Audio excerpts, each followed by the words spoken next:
মাননীয় প্রধানমন্ত্রী বলেছেন যে টোটাল 4 কোটি পরিবারকে আমরা ফ্যামিলি কার্ডের আওতায় নিয়ে আসব।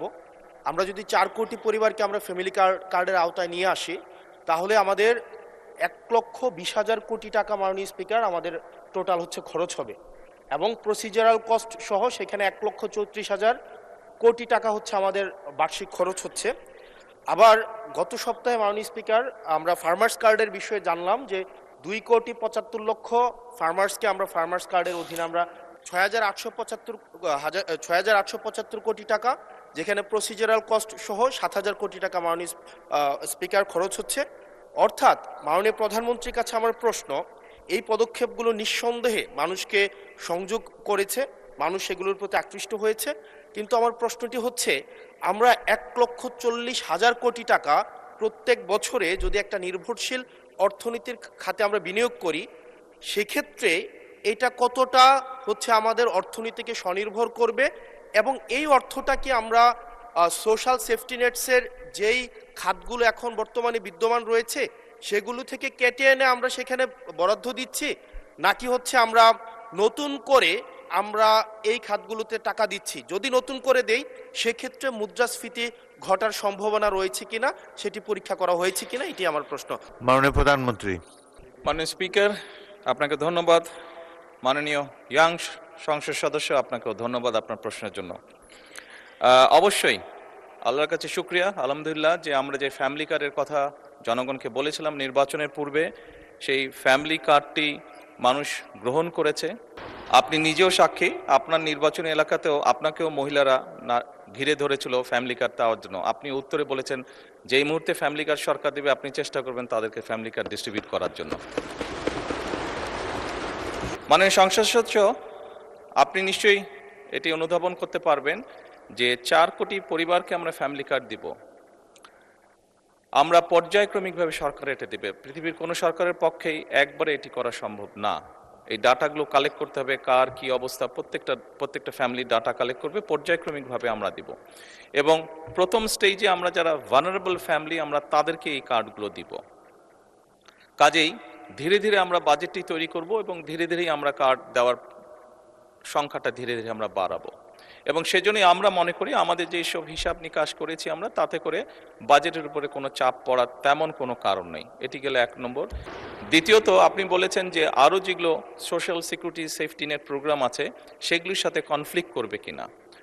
মাননীয় সংসদ সদস্য, আপনি যদি দেখেন এই মুহূর্তে যে কটি ধরনের ডিফারেন্ট কাইন্ডের এই ধরনের প্রোগ্রাম আছে, আপনি যদি সবগুলোর অর্থ সহযোগিতা অ্যাড করেন, দেখবেন যে ফ্যামিলি কার্ডে যেই 2,500 টাকা দেওয়া হচ্ছে সবগুলো অ্যাড করলে সেটার পরিমাণ না। অর্থাৎ ফ্যামিলি কার্ডে যেই সহযোগিতা দেওয়া হচ্ছে টাকার ভলিউমে সেটা সবচেয়ে বেশি, ভলিউমে বেশি, 2,500 টাকা কোনোটাই। সবগুলোকে একজন মানুষকে যদি সবগুলো সুবিধা দেন এই মুহূর্তে যেগুলো চালু আছে, তাহলে একজন লোক 2,500 টাকার কম পাচ্ছে, বেশি পাচ্ছে না। এবং এর মধ্যে আমরা দেখেছি, এর মধ্যে রিসার্চ করে অনেকগুলো মানুষ আছে বা অনেকগুলো ব্যক্তি আছেন যাদের উপরে রিপিটেশন হচ্ছে, যে একই সুবিধা কয়েকটি সুবিধা একজন ব্যক্তি পাচ্ছেন। তো সেগুলোকে আমরা কাট ডাউন করবো, সবগুলোকে আমরা কাট ডাউন করবো না, যেগুলো রিপিটেশন হচ্ছে সেগুলোকে আমরা কাট ডাউন করবো। এভাবেই করে আমরা ধীরে ধীরে নিয়ে যাব। আর আপনি ইনফ্লেশনের কথা বলেছেন, আমরা অবশ্যই টাকা ছাপিয়ে দিচ্ছি না, আমরা টাকা ছাপিয়ে দিব না, বরঞ্চ আমরা মনে করি এতে ইনফ্লেশনটা কমে আসবে। কারণ আপনি চিন্তা করুন, যখন সে 2,500 টাকা পাচ্ছে, এর মধ্যে নিশ্চয়ই যারা পেয়েছে আপনি দেখেছেন যে তাদের ভিডিওতে দেখেছেন তাদের রিয়াকশনগুলো, কি করবে তারা। কেউ বলেছে জামা কাপড় কিনবে, কেউ বলেছে বইয়ের বাচ্চার জন্য বই কিনবে, কেউ বলেছে ফ্যামিলির প্রয়োজনীয় জিনিস ক্রয় করবে। তার মানে আপনি দেখুন, যেই মানুষগুলো পাচ্ছে এরা কিন্তু কোনো ব্র্যান্ডেড জিনিস ব্যবহার করে না। আমরা সবাই একটু অ্যাফোর্ড করতে বলে যে ব্র্যান্ডেড বিদেশি জিনিস ব্যবহার করি।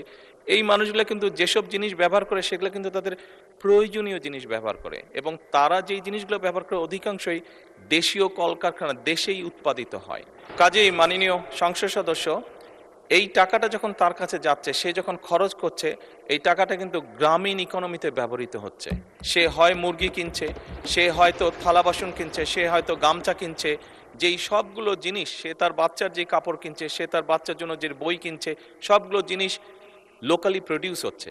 তার ফলে যেটা হবে, আমাদের লোকাল ইন্ডাস্ট্রিগুলো ধীরে ধীরে এই যে 1 লক্ষ 64,000 কোটি টাকার আপনি কথা বলেন, এটি সম্পূর্ণভাবে লোকাল ইন্ডাস্ট্রিগুলোতে যাবে, লোকাল ইন্ডাস্ট্রিগুলোকে এগুলো হেল্প করবে। এবং স্বাভাবিকভাবে যখন একটি গ্রামে যখন অনেকগুলো ফ্যামিলি, অনেকগুলো মহিলা এই কার্ডটি পাবেন, তারা যখন যেই দোকানে গিয়ে সদাই করবেন, তারা জিনিসপত্র কিনবেন, সেই দোকানে আপনি খোঁজ করে দেখুন, এখন হয়তো একজন হেল্পার আছে দোকানের, তার স্টাফ হয়তো একজন আছে, কিন্তু আপনি 3 মাস পরে বা 6 মাস পরে দেখবেন তার স্টাফ 2 জন হয়ে গেছে। কারণ স্বাভাবিকভাবে অনেকগুলো ফ্যামিলির কাছে এই সহযোগিতাটা পৌঁছাবে এবং তারা সেখানে সদাই করতে যাবে বা জিনিসপত্র কিনতে যাবে। ফলে ওই দোকানের মালিক যে বা দোকানটা যা চালাচ্ছে তার তখন একজন সহকারী হবে না, তার 2 জন সহকারী হবে। অর্থাৎ কর্মসংস্থানেরও একটি ব্যবস্থা হচ্ছে। একদিকে যেরকম এইটা এক কাইন্ড অফ ইনভেস্টমেন্ট, রাষ্ট্রের একটা ইনভেস্টমেন্ট, যে ইনভেস্টমেন্টের মাধ্যমে ধীরে ধীরে লোকাল শিল্পগুলো গড়ে উঠবে, যে ইনভেস্টমেন্টের মাধ্যমে ধীরে ধীরে কর্মসংস্থানও গড়ে উঠবে। সেই জন্যই আমাদের হিসাব বলছে ইনফ্লেশন বরং কমবে, বাড়বে না, মাননীয় সংসদ সদস্য।